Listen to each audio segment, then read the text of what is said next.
this is part 4 of the life skills for the BEd Honours course. So let's have a look now at the daily living skills of the junior secondary phase, and we are first of all going to look at stress today.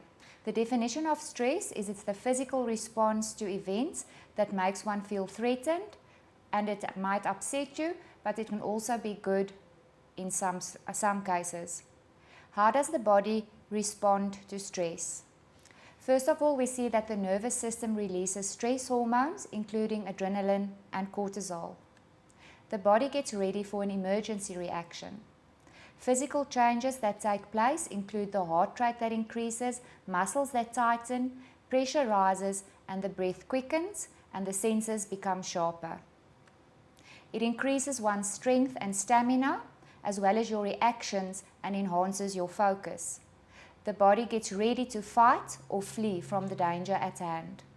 There are different causes of stress. Stresses are the things that we perceive as the causes of stress, and it will mostly depend on our perception of things.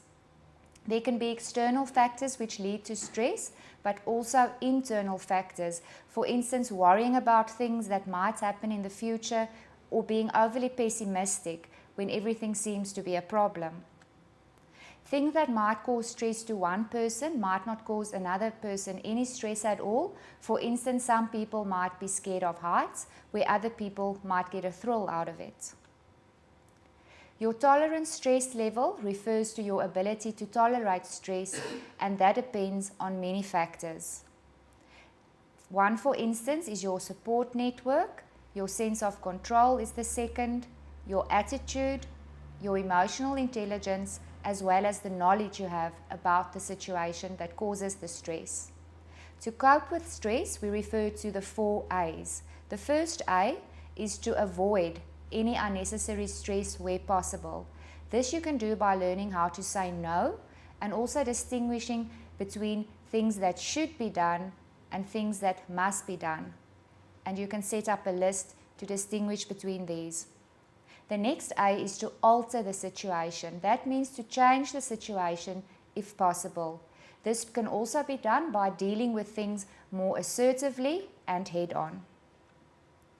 To adapt to the stressor means if you cannot manage to change the stressor, try to change yourself. Try to change your own perception and your reaction towards the stress. Last of all, we need to accept the things we cannot change. We have to learn to accept the inevitable rather than to rail against the situation. If you are able to improve your physical health, that will help you with all the skills that you need to master. The first thing that you can do is set aside time to relax. There are certain relaxation techniques that might help, like meditating and yoga, which will give your body some time to rest and to recuperate. Exercise regularly, as this will reduce and prevent the effects of stress. To eat healthy, follow a balanced diet also helps. It prevents that the effects of stress get to you. But another thing you can do is to reduce your intake of caffeine, sugar, and alcohol, as well as nicotine, as this actually adds to stress. Get plenty of sleep. If you are very tired, you tend to feel more stressed. You start thinking irrationally, where a good night's sleep can help you to face things in a fresh and new way.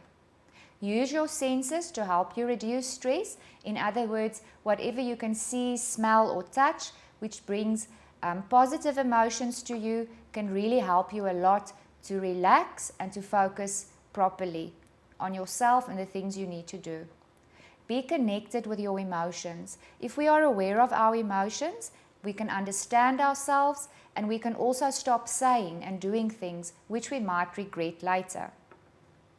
This brings us to a next topic, which is eating disorders. And the definition of an eating disorder is an unhealthy relationship with food.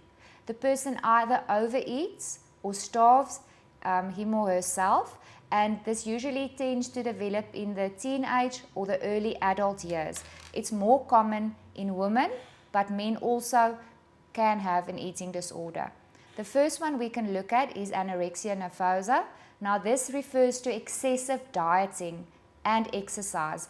The person who has anorexia has a distorted body image. They will keep on thinking they are overweight even if they are just skin and bone.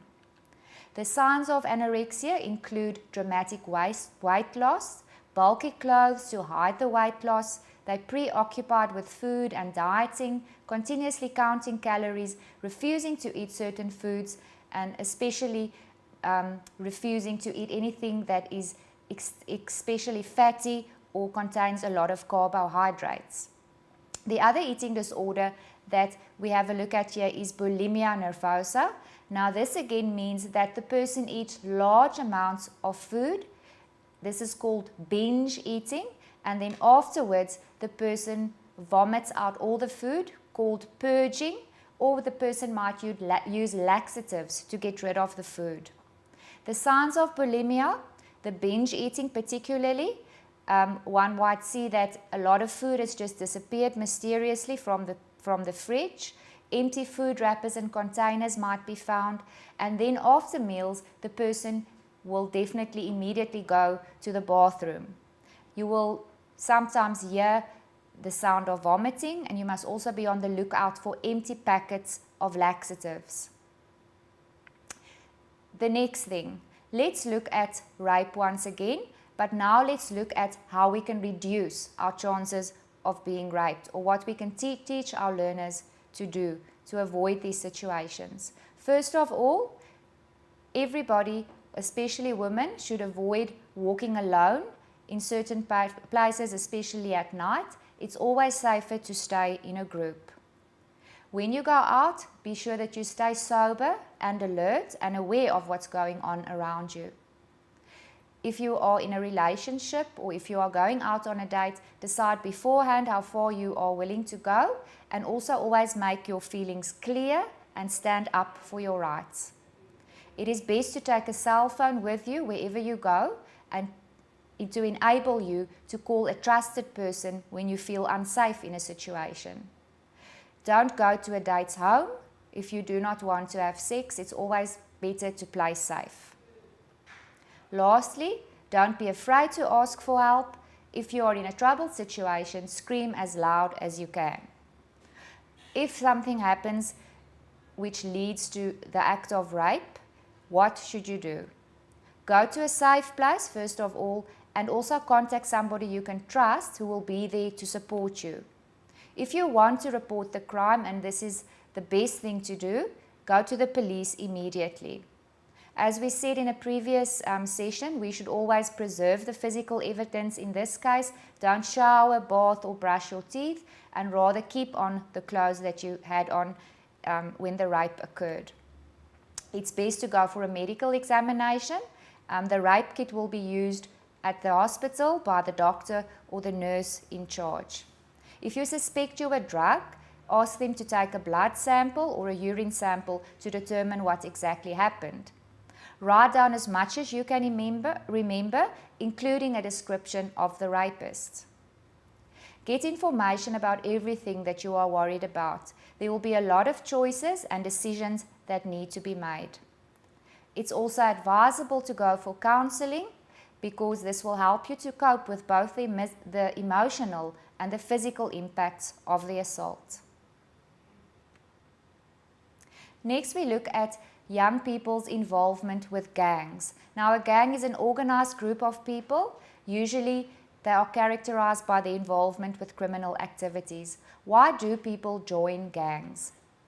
In the first place, it gives them a sense of family. Some youngsters don't receive enough support or attention at home. They try to escape their negative home life, or they might be looking for a father figure, which they get in this particular gang. It might be because of a need for food or money. If people are poor and they lack the basic essentials, they may see gangs as an alternative to provide in their daily needs. They might seek protection. In some communities, there's a very high crime rate, and young people might see the gang as a way to survive. Peer pressure also causes people to join gangs. Youngsters might be under constant pressure to fit in. The gang will provide them with the support they need to avoid this pressure. We can also consider the factor of family history. There might be multiple generations of gang involvement, and the learner's lifestyle might be very deeply rooted in these traditions and values. Some people seek excitement. They like to defy authority and they get excited when they commit crimes. They might also be attracted to committing these crimes and being part of the gang lifestyle. Youngsters might think it's cool to belong to a gang because gangs have manipulated the art of attracting their recruits. They mostly have the latest fashion trends, they have hot parties and drive the fastest cars. They might appear to the youngster to have the perfect lifestyle. Also, we find that sometimes the media, especially the movies, glorify the gangster lifestyle. But what are the consequences of belonging to a gang? First of all, the health might take a serious knock. People in gangs tend to abuse both drug and alcohols, which severely impact their health, and they are also often, as we said, involved in criminal activity, which can lead to facing imprisonment. How can we help our youngsters and decrease their risk of becoming involved with gangs? Monitor children and always make sure you know what they are doing. Involve them in extracurricular activities like sport, for instance, music, dance and drama, which can keep them busy constructively. Make sure that you meet your children's friends and parents.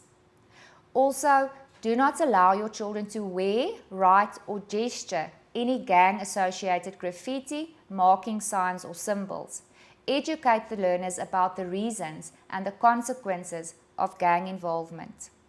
Be there for children when they need you for advice, security and love. It might be difficult to confront the child if you suspect gang involvement because of gang retaliation. So that should also be considered, and professional help should be sought if necessary.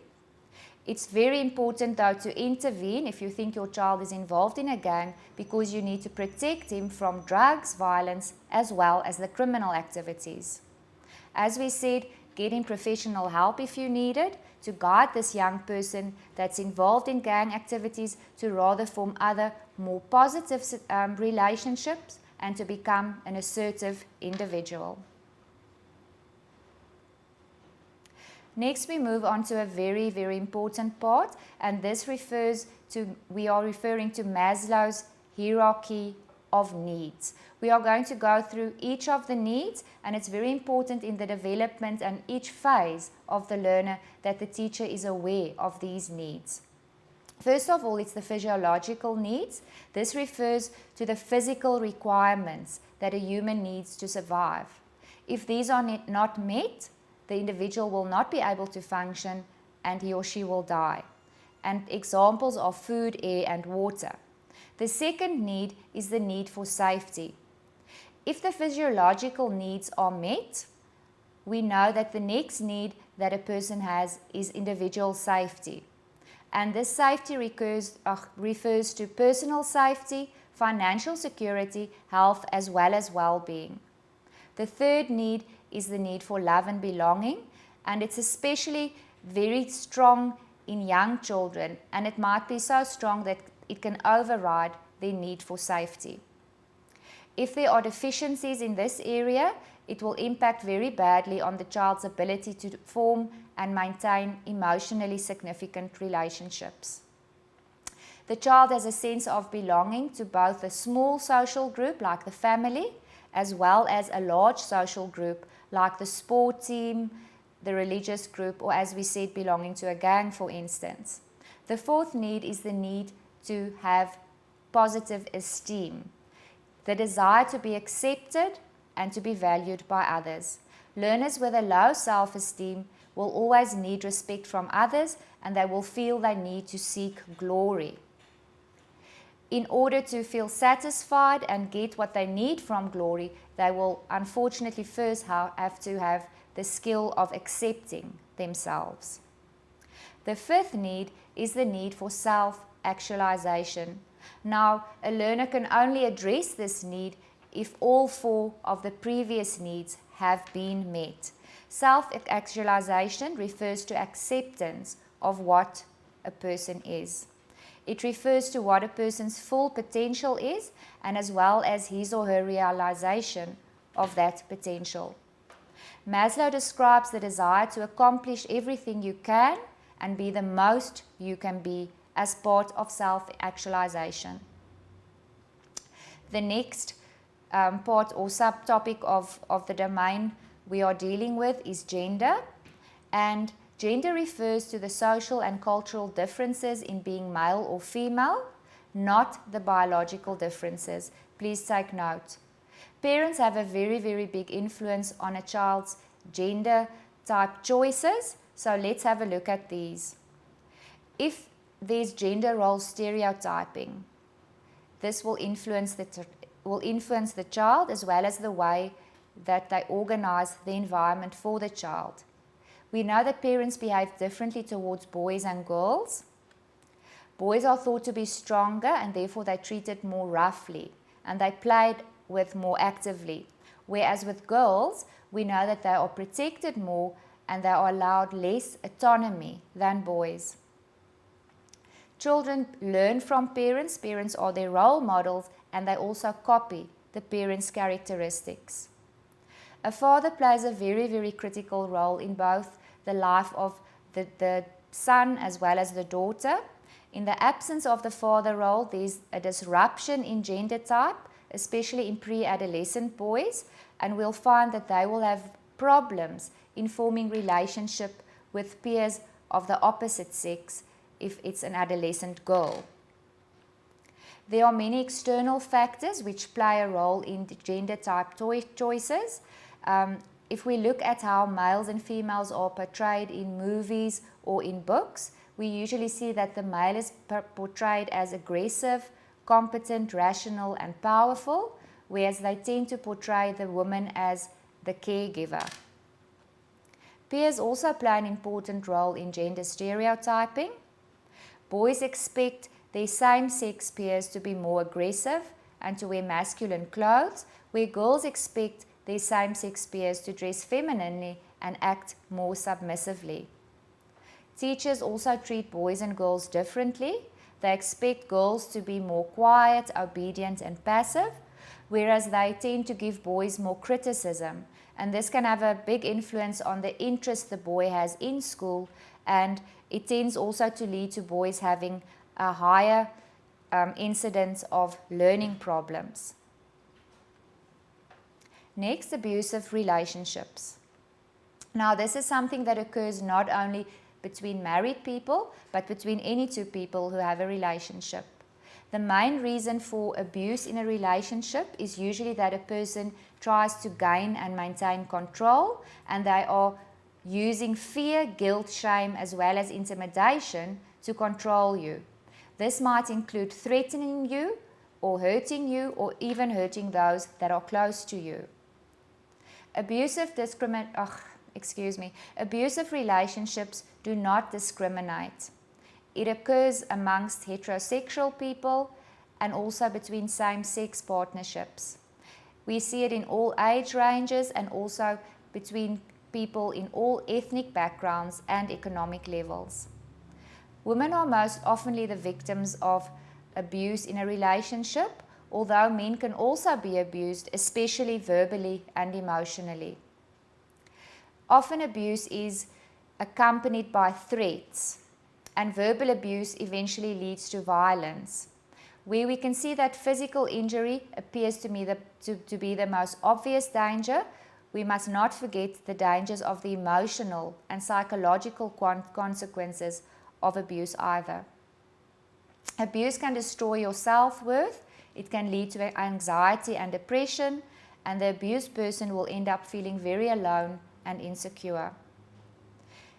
It's very, very imperative that an abused person seeks help to break the relationship and to realize that being on your own and struggling is better than staying in an abused relationship.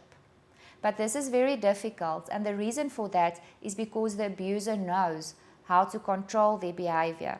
They pick and choose the one they want to abuse very carefully, and they can dominate them by providing gifts, or some of them even blame their victims of asking for the abuse, and it's another way of controlling the partner. It often happens that the person finds it difficult to break the relationship because of all the apologies after the abuse has taken place, and also because there are times where it's a very loving situation. It might make the person believe that he or she is the only person that can help his or her partner, and that things will definitely change and be different next time. Unfortunately, abusive people seldomly change, and the dangers of staying with somebody who abuses you is very, very real. Next, citizenship. The definition of a citizen is a person who legally belongs to a country and has the rights and protection of that country. People are social beings that live in groups, and they need to learn to respect one another and live and work together in harmony. Every choice that a person makes affects another person. To be a responsible citizen, you should know your rights and also know your responsibilities towards your country and other people. We should realize that each of us have a role to play in our communities as well as in our families, to safeguard ourselves as well as other people. Let's look at Namibian citizenship. It's granted on the grounds of the following: by birth, by ancestry, in other words, if you are a descendant of somebody who was born in Namibia; by marriage, so marrying a Namibian qualifies you to get citizenship; registration as well, and this means if you have lived in Namibia for more than 5 years at the time of independence, you qualify for citizenship. We also refer to something called naturalization.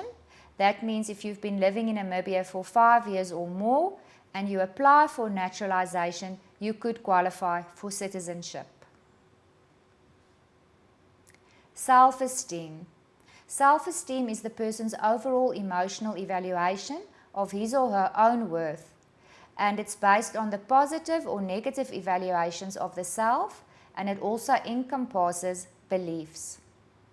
We remember that we said it was one of the basic needs on Maslow's hierarchy of needs, and there are two forms of self-esteem. One is the need to receive respect from others, but we also have the need for self-respect. The experiences we have in life impact on our self-esteem. Parents and teachers have a very, very big influence on the child's self-esteem. If a child receives unconditional love and acceptance, he or she will develop a sense of feeling cared for, and in that sense, the child's self-confidence grows, and it also impacts on the self-esteem, whether it's going to be positive or negative.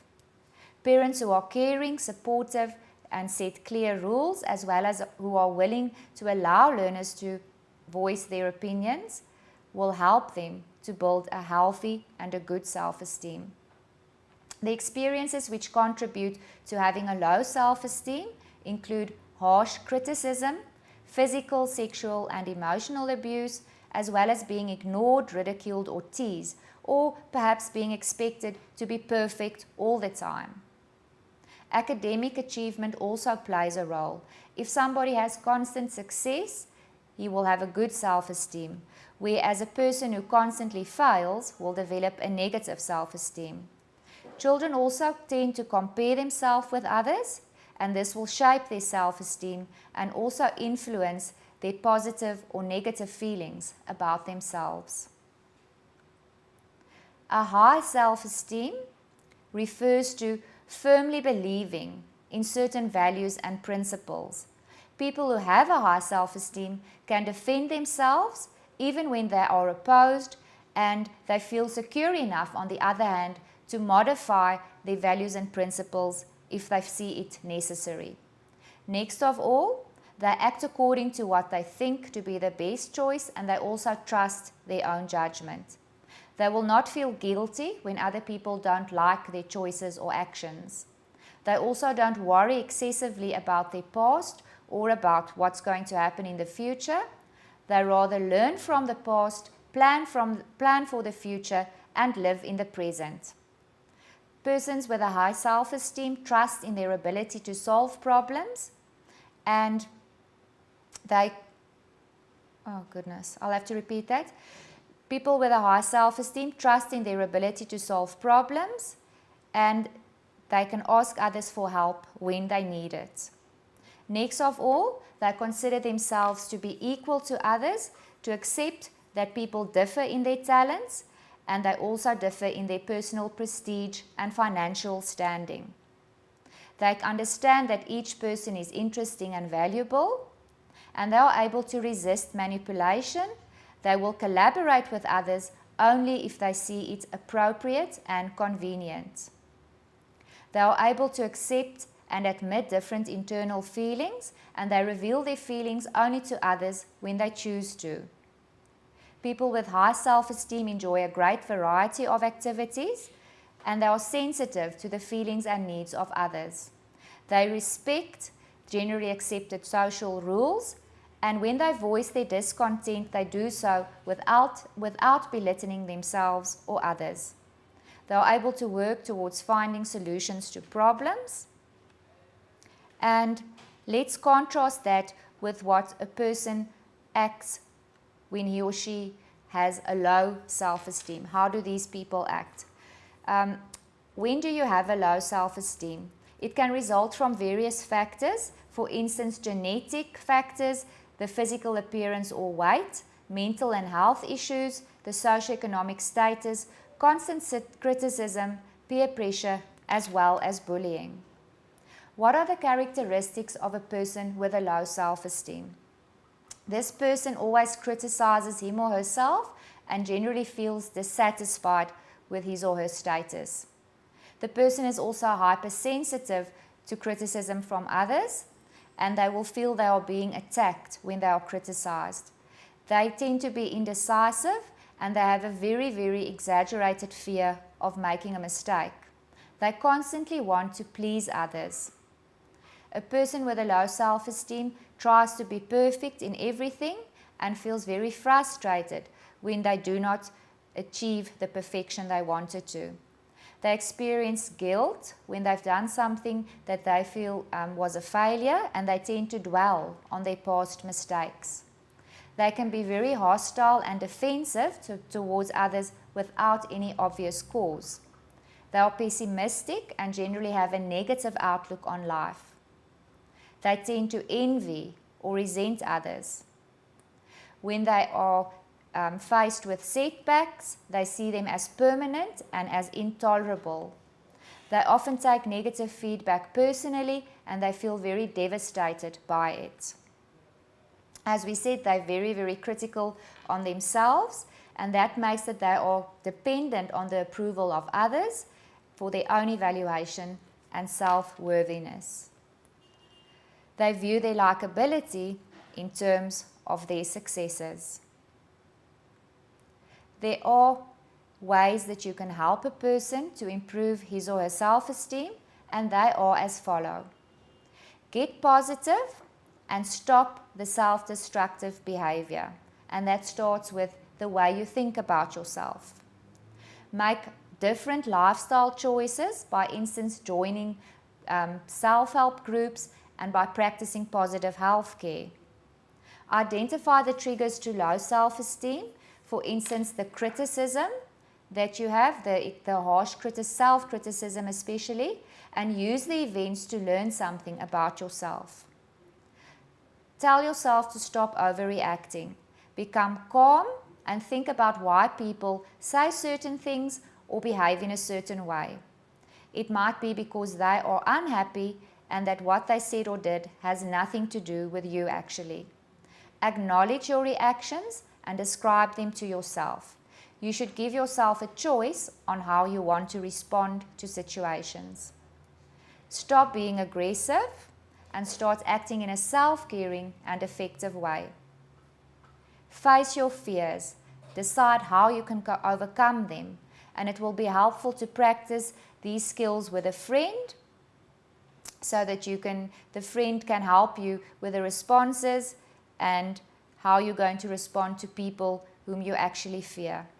Develop assertive skills. You can stand in front of the mirror, look at yourself, and practice how to speak to other people. Remember to not be aggressive, but to just take a firm stand. Gain control over your life. This means making your own decision and learning from your past mistakes. You can also aim to deal more positively with challenges. See challenges not as problems, but as ways to enrich yourself. Live your life. What does this mean? Decide what it is you want out of life and then go for it. This brings us to the end of Unit 3. We will now go over to Unit 4, which deals with the selected content of the senior secondary phase as well as related methodology. And we'll first of all look at some counseling skills the teachers need to master. Counseling involves reflecting and probing. With reflecting, we mean showing the other person that what they are saying to you is being heard. And by probing, we mean asking for additional information without being judgmental and basing it on the flow from what has already been said. What should you do in the counseling situation when you show that you are listening to somebody? Face the speaker and maintain eye contact. That is the basic ingredient of effective communication. Put aside all distractions, also emotions that might be distracting and which will inhibit eye contact. Be attentive but be relaxed. Do not stare at the person fixedly, but give the person your attention and direct yourself. Show that you are ready to serve. You should mentally screen out the distractions. For instance, if a person has an accent or mannerisms, try not to focus on that. Keep an open mind in all cases. Do not judge anybody or criticize what the person is saying to you. Listen to the words and start building a picture around what the person is saying. Concentrate especially on keywords and phrases.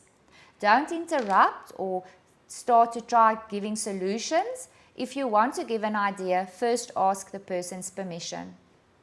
You should wait for the person to pause to ask clarifying questions, and these questions should only be there to ensure better understanding.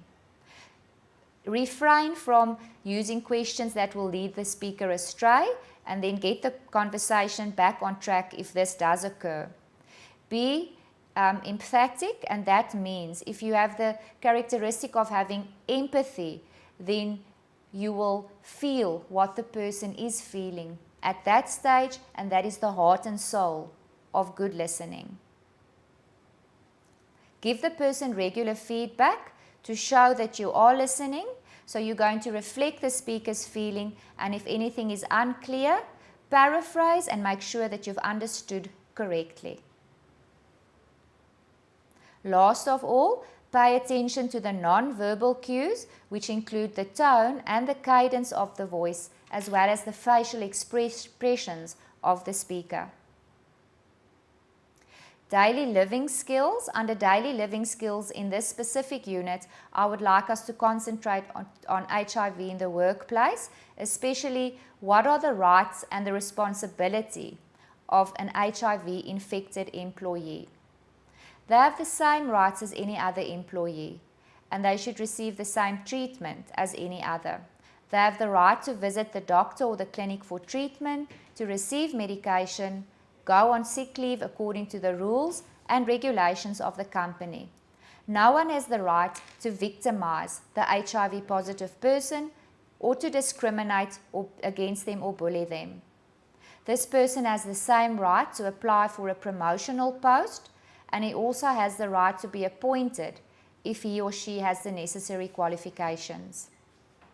An HIV-positive person can be productive for many years and can contribute to the prosperity of an organization.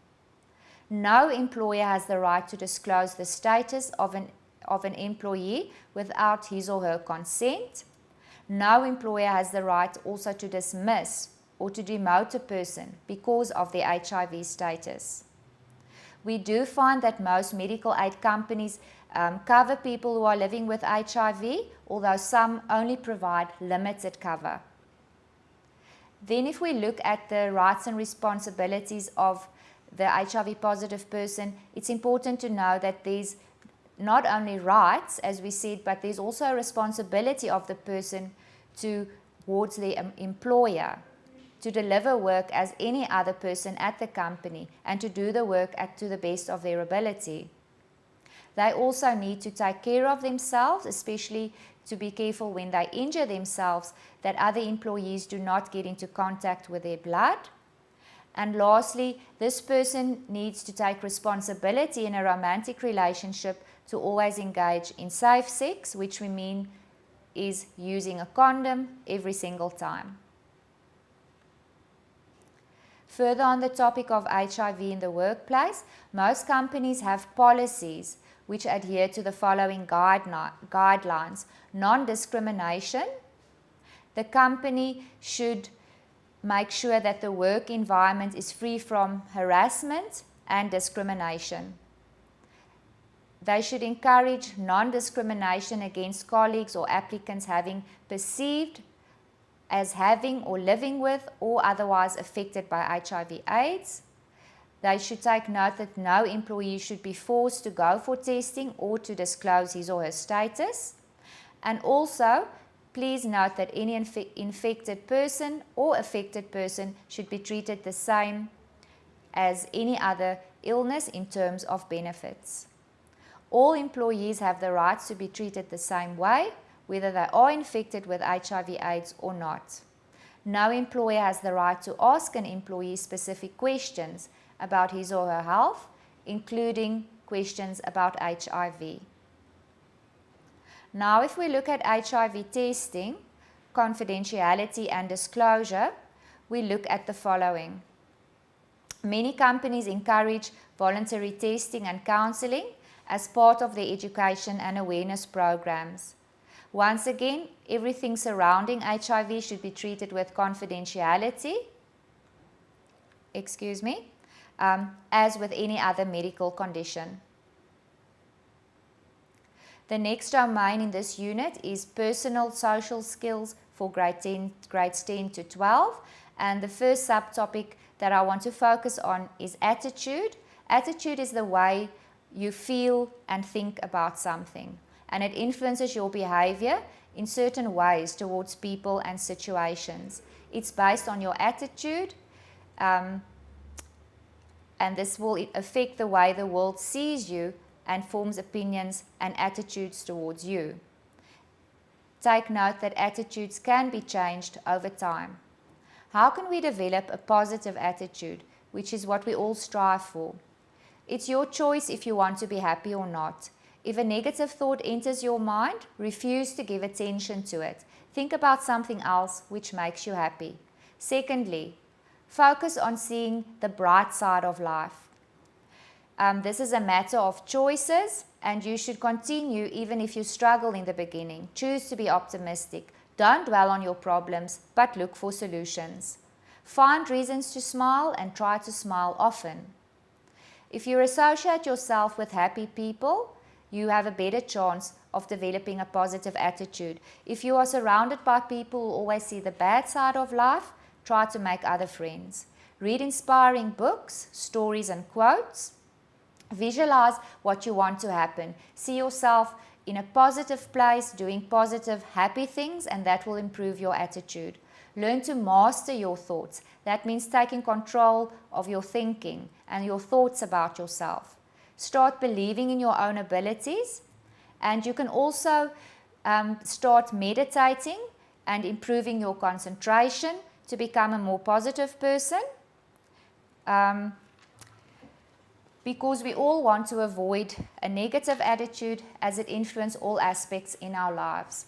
Now, why do many people have a negative attitude? Because we are surrounded by a lot of people who do have that. Sometimes people have wrong beliefs about themselves or certain aspects of themselves, and this leads to a lot of unhappiness and frustration. Perhaps they have negative friends and family who impact on how they see life in general. That's why we said, if you have negative friends, try to find people who are more positive and will help you look at life in a more positive way. Some people live in a negative environment, and this definitely affects your feelings about yourself and others. If your neighborhood is dirty, what can you perhaps do about it? Try to clean up and plant some trees and flowers around you. If you can, change your environment, because this will help you to feel better about yourself and of course also your environment. If you have an unsatisfactory life, a life where you are not happy with your work and everything in your life, try to change your work and decide what you can do about your current situation to make things better. What are the consequences of a negative attitude? A negative attitude shortens your life. If you are always angry, frustrated and depressed, you'll have no time to enjoy life and opportunities will just pass you by. A negative attitude creates an unpleasant future because negative people tend to complain and only see the dark side of life. Your negative attitude can harm those around you because it influences their feelings as well. It produces negative effects. Your thoughts are always the beginning of your circumstances. That brings us to the end of attitude and the role it plays in our lives. Next, we move on to modern communication technology, and that's the last point I'm going to touch on in this unit. We know that technology makes a modern life possible because we are now able to contact people around the world, and we are also able to gain information at the touch of a button. Modern technology has a huge influence on the world. It allows us to perform work-related tasks faster and more efficiently. It also increases productivity as it leads to better services or manufacturing, and that decreases manpower. When properly used, it can cut the number of hours a person needs to be at work. Lastly, it helps us to perform tasks with a very high degree of accuracy. But as with all things in life, there are both advantages and disadvantages to modern communication technology. We first look at the advantages, which are information, as we said. Almost every subject you can think about is available on the internet. Students can do research from their homes and they don't need to visit libraries anymore. Message boards are available where students can discuss any topic they would like to. And the internet provides us with the ability of free emails. There are products like Skype, which is a video conference with anyone in the world who also has access. Friendship and love connections have been made over the internet. And then if you go onto sites like Yahoo and other sites, you can get all the answers you need to assist you in your studies and your homework. News can be read instantaneously. That is the last advantage we'll look at. Now let us look at the disadvantages. The disadvantages of modern communication technology is often there's wrong information on the internet because anyone can post anything.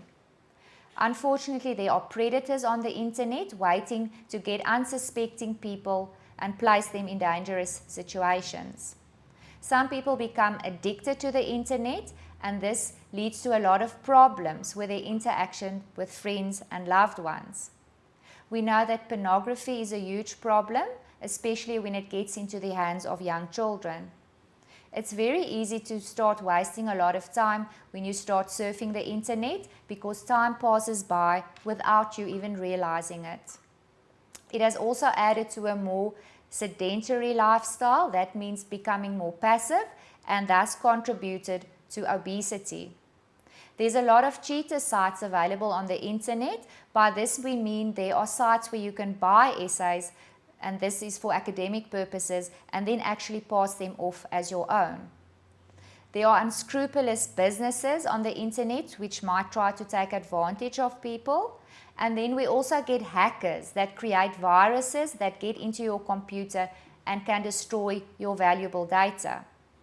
Hackers also sometimes obtain your personal information, which is called identity theft, and they can get hold of your electronic banking details, and needless to say, this can cause a lot of harm.